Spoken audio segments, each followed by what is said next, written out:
All right, everybody, welcome to the VandySports.com post-game Zoomcast here.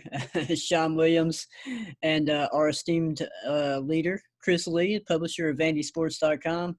Obviously, we're here going to talk to you guys about Vanderbilt's 17-12 loss to A&M. Obviously, closer than a lot of people expected, Chris. Give us your thoughts on that. Well, general thought, first of all, with dog underfoot here. I'm just glad to have football. That's so nice. Just the little things that we took for granted and appreciate. I did not get to watch as much as I wanted today because of some other things I had going on, but that was good to do again. On the Vandy end, that was not the most exciting game in a lot of ways, but I think it was also extremely encouraging because I think the thing that we all wanted to know, because let's face it, they're 30.5-point underdogs. Everybody thinks they're going to be double-digit underdogs in every game. And this is a team that lost 17 games last year lost 9 games by 17 or more. I mean, Vandy fans know these things, right? But I think the thing we're all thinking going in is this season going to be a waste of time, or are they going to show us something? And they had the defections and all those things. And I think in the back of your head, you're thinking, what is this team's morale?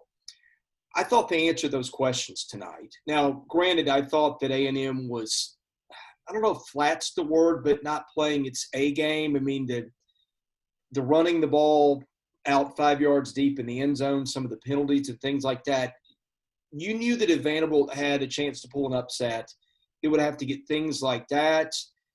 It would have to get turnovers, it was +1, things like that a lot would have to go Vanderbilt's way. And those things went their way. But at the same time, Sean, I kind of left tonight feeling they got a shot to get a few. Now, I think offensively they're going to be limited. We've seen that. I did see some things there that I liked. But on the other hand, that was a defense that I thought was really good. I mean, I thought they were really good in the line of scrimmage. Now, they had some issues with contain on some run plays, and a couple of runs I think were really the difference in that game. You take those away, and I don't know that it would be different because they still have to make a play on offense. But I thought in the trenches, that's the best they've looked in a long time. Derek Mason talked about how good their ends were in the press conference. I agree with him. I thought Odingbo played maybe as well as he's ever played. Mintz was great and forced a turnover there. I thought that their tackles were pretty good. I don't know that they'll show up in the stat sheet much, but I thought they clogged the run lanes and did some good things. And I think we'll get to Ken Seals and the offense in a minute because there are things there to talk about too. But I think the thing that really stood out to me was defensively, you went into this game thinking, okay, if they're going to be competitive and steal some wins this year, it's going to have to be on that side of the ball. And I think they showed that they're capable of winning some games that way. And I think that was – I know Seals' debut was a big thing, and again, a lot of things I like. Nothing about that surprised me, by the way. But I thought if they're going to win, their bread's going to have to be buttered on that side of the ball. I want to see if they're capable. And to me tonight, that looked like a team that is capable. Yeah, I agree. Defensively, they did what they needed to do. They caused turnovers, which is a huge problem for them last year. So being able to cause 3 turnovers against A&M was pretty huge. You mentioned obviously key players, but there was a lot of young players too. I mean, you mentioned Donovan Kaufman. They mentioned Gabe Judy quite a few times. Anthony Orji, another player that they mentioned a few times, had a handful of tackles, had a pass breakup too. So they played a lot of people on defense.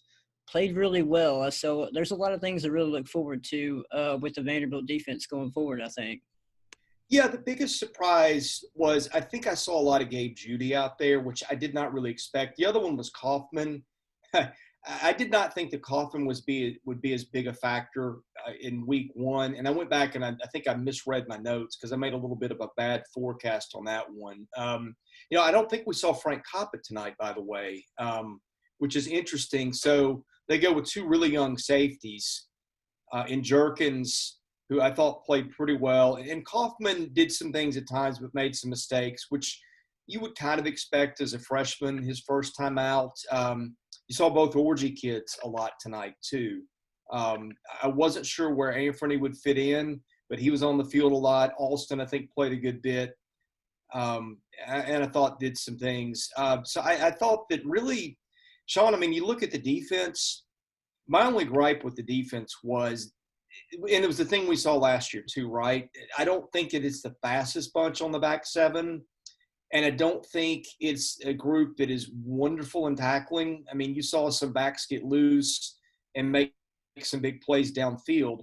But at least it wasn't like last year, right, where they were just getting bowled over on the line of scrimmage and then nobody made plays. I thought where they had breakdowns, they were kind of in that place. But, again, hard for me to fault their defensive effort. And another thing that really – I think in some of the other storylines that got overlooked, I thought that they contained Kellen Mond.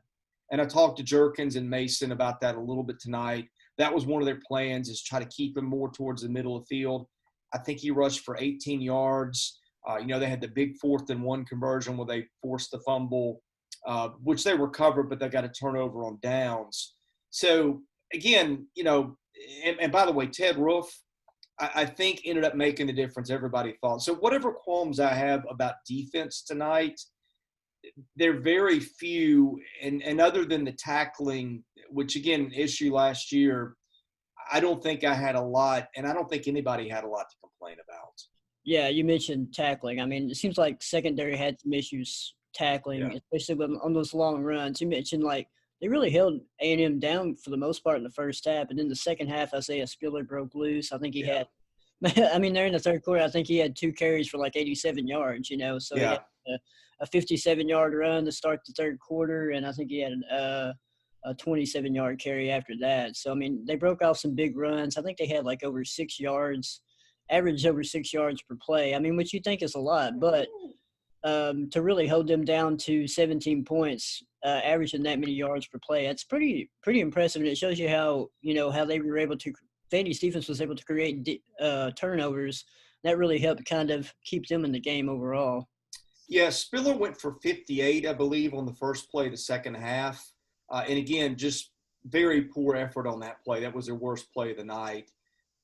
And other than that, I think he broke off 30 on the one that set up the field goal, which I guess it was a 5-point game, so you can't say it was the game winner, but it took that option off the board for Vanderbilt. I mean, I don't know how Vandy would have handled it with the kicking game being sort of uncertain, although it wasn't bad from what I saw tonight, but it's a small sample size. But, yeah, I mean, I think you can make an argument that maybe those 2 runs were in the difference of the game. Yeah, I agree. And we'll kind of, I guess, flip over to the offense. Obviously, everybody was wanting to watch Ken Seals, see what he did. Overall, I think it was a pretty good performance for a true freshman coming in on a road game, making his debut. I mean, he had 2 interceptions. One of them was the first one looked like a little bit of miscommunication with Cam Johnson. The second one got tipped. He threw it in the middle, got tipped up in the air. So, those things are going to happen. But Seals finished 20 of 29, 150 yards, had that touchdown pass to Amir Rahman. We talk about him. Yeah. He had a breakout night. I mean, we've seen him flash. He's caught a couple touchdown passes in the past, but I mean, he really had a big night tonight. He had 5 catches for 72 yards and that touchdown. But just talk about Ken Seals in the offense overall tonight, Chris. What were your thoughts on that? Yeah, the numbers weren't great, right? I think, 249 yards. But the big number, I think, for them was 17 first downs. And they had the ball for 33 to 34 minutes, which I thought was a big, big thing. So I think that, they talked about how they thought they gave them trouble at times with tempo and things like that. But I thought being able to control the game and keep the defense off the field was a huge thing for them. So I think their offense played a little better than the numbers showed in some ways. The 2 turnovers are the thing that we're all going to talk about, right? And I think the interesting thing was, because I was with you, I watched the broadcast, and they said that Cam, I think, ran a 9 route when he was supposed to run something else, and it was a miscommunication. Mason said after the game that it was just an underthrown ball. Mm-hmm. So I don't know. It looked to me more like the TV got it right in their diagnosis of it, but it was interesting to me that that's what Mason said. We'll see if that changes on Tuesday. The other one was just a ball that he threw into double coverage. I don't know where the receiver was. And look, those are the throws that freshmen are going to make from time to time, right? I mean, that's not a big deal. But I think the thing that was interesting to me about his mistakes, Sean, when you get an interception that just somebody's got the wrong route or you just whatever happened on that second one, okay, those are things that are happening that you can learn from. There are the other kind of interceptions where, you underthrow or overthrow, those kind of things. You're just not getting the ball where you want it. And the thing that I've said over and over is that guy is really good at putting the ball where he wants it with the kind of touch that he needs. And I think you saw that tonight. And, again, the fact that I didn't think either of the interceptions were that variety, I think, to me was a big thing.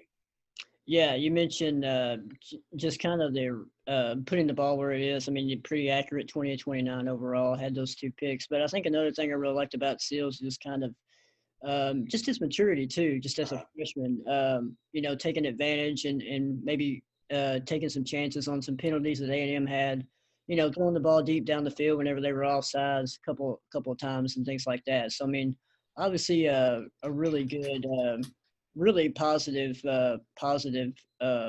performance from Seals, and it's Vanderbilt fans are going to be really happy about this kid and seeing him kind of mature and develop and get better throughout the whole season and kind of see where the offense goes from there. Yeah, twice A&M jumped off sides. I think both times he threw the ball downfield. The first time he did it was the only play all night I didn't see. I got it to do something for a minute. But I had a couple of text messages from people saying, man, that was a great play on his part. Apparently he threw it right on the ball to whoever the receiver was, and they just didn't come up with the play. But, again, those are things that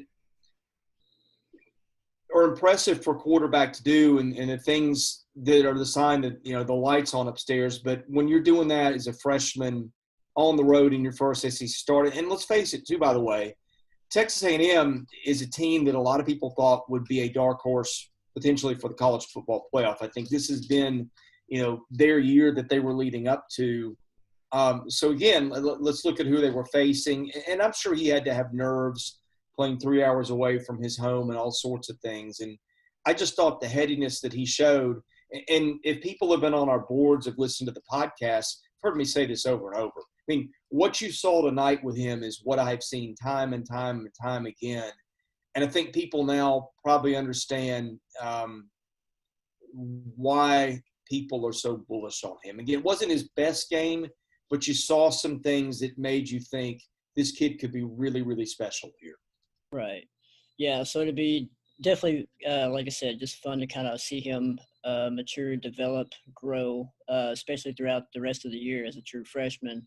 Want to kind of hit on the running game too. Obviously, Keon Brooks was listed as out. They went with Javion Marlowe, a lot of Jamari Wakefield. They kind of split carries, but Marlowe, had a pretty productive night. He had 16 rushes for 65 yards. He averaged over 4 yards a carry. Wakefield, 15 rushes, 37 yards, only 2.5 yards per carry. What did you see in terms of running back production? What did you kind of like out of that?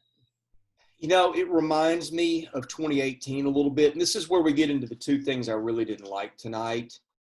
You watch and you know who the best back of the pair is, and yet they almost split carries evenly. I thought that Wakefield is going to make some plays. He caught a big screen pass on a 4th down conversion. I'm not trying to knock Jamari Wakefield, but there's just not a lot of downfield upside out of him. I promise you, if Marlowe gets 200 touches this year, there's going to be some 50 and 60-yard touchdown runs in there, which is not going to happen with Wakefield. Now, Wakefield can do some things. Again, I thought the 3rd down conversion was a big play. And let's be honest, too, there's not going to be a ton of running lanes, but when you have an offense that is just not going to generate a lot of big plays, you need to get the ball to the guy who can do that. That's him. And I think that's him more than it is Keon Brooks, too, who I think they'll get back from the sound of it, maybe within a week or two. But I think Marlowe's got to be their guy. I think he can catch the ball maybe a little bit, although we didn't see that tonight. That was one thing that just drove me crazy is going, okay, he's clearly the better of the two backs. He needs to get the ball more. Yeah, I agree with that. I mean, obviously, just look at from a production standpoint. I mean, they almost had the same carries, but Marlowe was definitely more productive. I mean, do you see like going forward when Brooks comes back in? Obviously, it seems like Brooks going to be the number one guy. I mean, but do you see Brooks and Marlowe getting the majority of the carries going forward?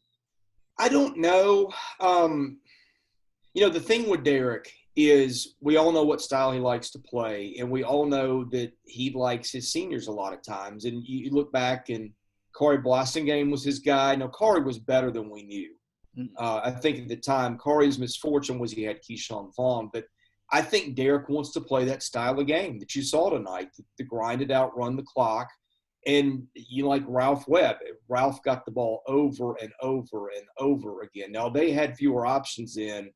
Right. Webb wasn't a great back. He was a good back, and they had nothing behind him for the most part. I guess they had Corey, but he wasn't featured at that point as much. Um, I think this is going to be a split backfield all year. I mean, you know what I do. And I say that I don't know how much these kids know the protection schemes and the stuff that coaches know. And maybe there's a ticking time bomb in there with protection or something that I don't know about. So let's mention that. But I think in terms of this is not going to be an offense, it's going to score a lot of points. And you got to take advantage of every opportunity you get. And to me, I'm getting the ball to the guy that can make the plays. Right. Uh, bring this up too because I mean I saw it in our game thread on our message board over at VandySports.com, by the way. But I saw a lot of people saying, why don't they have Seals throw the ball more? Did you kind of tell me your thoughts on that? Do you think they should have threw the ball more than run it? What's kind of your opinion on that? I would have, especially, Wakefield got a fourth of the snaps tonight in terms of rushes. I just don't think that's where you go. I think the big thing was, what did they say at one point? I think of their first 12 first down plays, they ran it 11 times. Mm-hmm. I think it's safe to say that's getting into predictability. You saw a lot of folks on the board talk about how that's the same offense they've seen. And I will spare them some criticism because I just don't think there's much to work with. Now, Peter Rossamondo, I think, has done a wonderful job with the offensive line. That looked way better than I thought. I think they gave up, 2 sacks, but none until the fourth quarter. Right. So there was that. But, yeah, I mean, I could make the case they should have thrown the ball a little bit more. Now, I will also tell you, it's what I heard over and over. You look at his throwing lanes tonight, and, I mean, he had that much of a window to get the ball into. But, again, the kid's good at doing it. So their hands are tied one way or the other, but I didn't like the predictability on fourth down. The other thing, and I think you talk about the runs with Texas A&M costing them the game. I think the other thing that might have cost them the game, and I thought this at the time, I'm watching, and they punt twice on the other side of the 50. I think once at the 41 and once at the 44. And I'm just thinking, okay, you're a 30-point dog for a reason. A&M's a really good team, and you may not get many shots to score again, which they didn't. And I'm just thinking, if you were going to win, things are going to have to go right. And your chances of getting a score when you're at the 40 are a lot better when they are, at your own 10 or 20. You don't know how the game's going to go. You don't know if you're going to get down there again. They weren't long yardage situations. I just thought, people have just gone crazy the last few years and said that they need to take some chances and some shots. And this is supposed to be Todd Fitch's offense, but yet, some familiar things were issues again. Right. Yeah, I agree with that. I think they could have took some more shots in those areas because you're only getting so many chances to score against A&M, and of course, they punted the ball away there at the end. They didn't get a chance to get the ball back.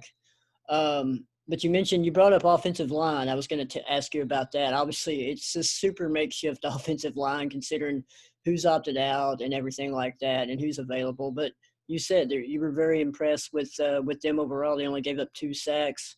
You kind of gave us your thoughts already, but you got anything else more to add about the offensive line performance tonight? 2 things. They're not going to be a great run blocking line, but there were times they opened creases, which I was wondering if they'd be able to do that at all. I don't think they got any penalties either, did they? I don't think the offensive line did. As a whole, Vanderbilt was pretty clean. I think they only had Yeah. 3 penalties. One of those penalties was a delay of game penalty on a punt on a 4th down that they were getting anyway. So I mean, Right. it was relatively a clean game.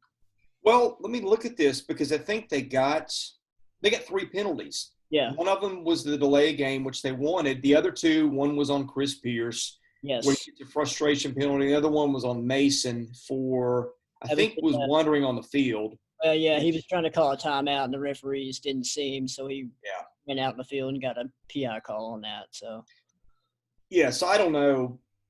No, if that's one of those Derek should have known better, or they called a bad beat there with the official not seeing him.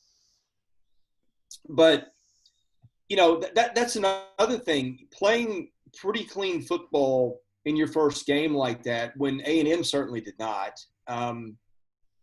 I think that's a big thing because you look around the country and you've seen just teams that are completely unprepared to play in week one. mm, This is the team that had many, many reasons to fit in that category between last season, the opt-outs, the injuries, the negative momentum leading in. I mean, this is a program that really, since they beat Tennessee to end 2018, nothing's gone their way. So I was really impressed. Again, I think you can criticize them for some coaching things, but you look and you say, well, if you're going to criticize teams in the way of coaching for lack of discipline things, penalties, those type of things, you got to give credit to. I think to have them that prepared and not make mistakes in that spot, I think a lot of kudos there, and really to Peter Rosamondo because his offensive line did not give up any penalties. And again, they give up 2 sacks, but those are also kind of late in the game when they don't have a lot of depth. And I think it's 82 degrees at kickoff there it was supposed to be. So all in all, hard to complain a lot about those elements of the game. yeah, I think just overall a very encouraging performance by Vanderbilt, and obviously LSU's coming in to town next week. I mean LSU, they got beat today. Mississippi State, KJ Costello threw for over 600 yards. I don't know if we'll have that kind of I don't know if Vandy will have that kind of performance from Ken Seals, but that's LSU's beatable, but I mean they're going to be really mad, and LSU's got Yeah. a turnover too. I mean they lost a lot from last year's national title team. So, it'll be interesting to see how Vanderbilt performs. Obviously, a good performance against A&M on the road. Kind of interesting to see how they'll play heading in next week. Your thoughts on that? Just a momentum, I guess, from any more thoughts from this game and maybe what to expect from Vanderbilt in next week's game against LSU. Well, I think the first reaction you had was probably mine. That I saw the final. I watched a little bit of that, not much, and I just thought, great, they're going to get ticked off LSU now, which is not what you want.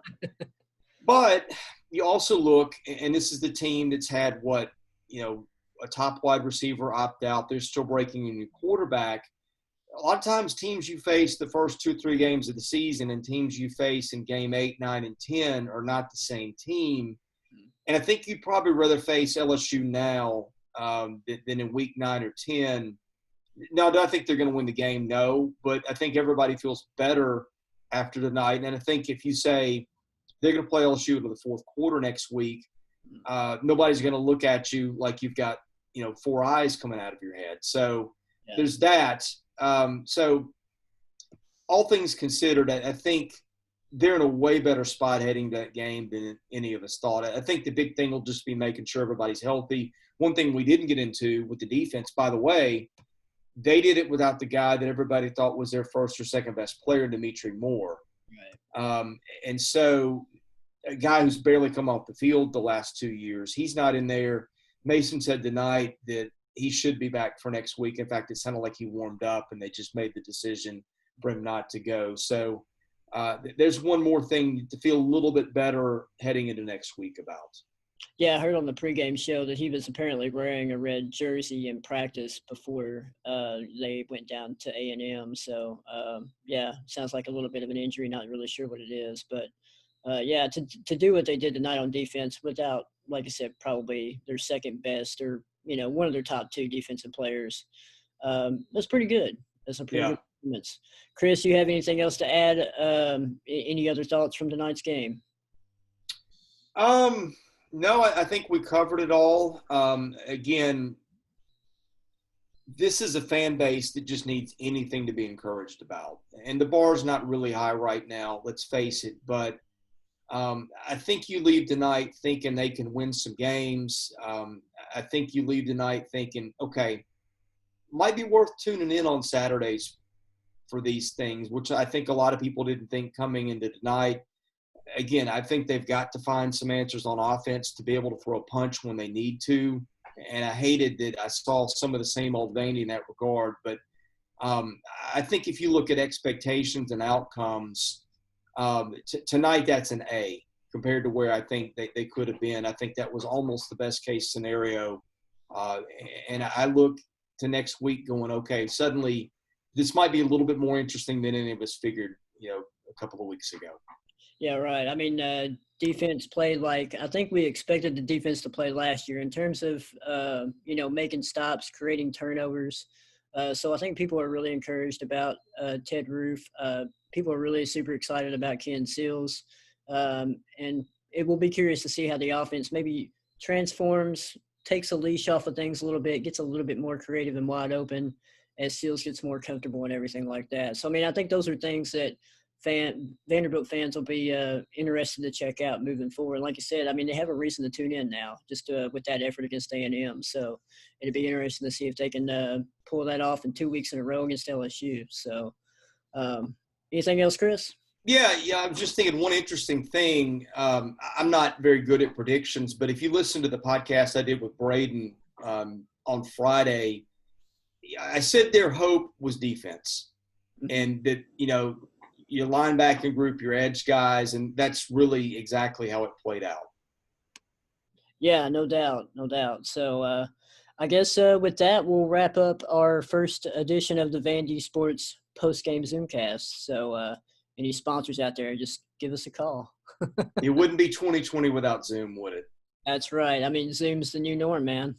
But you know what? The good thing about that is, we're sitting here, you're in Bowling Green, and I'm in Nashville, and I actually got to do a press conference with Derek Mason and a couple of players tonight, which is not what we get to do when on the road. So, that may be the only positive outcome of 2020 so far, but we do have that. I really can see like a lot of teams, a lot of colleges will be using Zoom in the future just for those exact purposes. So I mean, it's a really great tool. So we get to do stuff like this right after the game, and we'll put it on the site here in just a few minutes for the people to consume. Yeah, we will. And speaking of consuming, my dog has been trying to eat everything in sight under my feet. So now's probably a good time to end. Yeah, luckily my cat's asleep, so he doesn't really care. So we have a puppy. Just in case people listen to the podcast, this is where the podcast goes on, and this is our guy here. So he's. You got to say the name. What's his name? His name is Oreo for reasons that are already obvious, but doesn't love Oreos. I mean, I do. We love him, but he's crazy. Yeah. Well, you got to have those animals around. You do. All right, Chris. Appreciate it. Have a good night.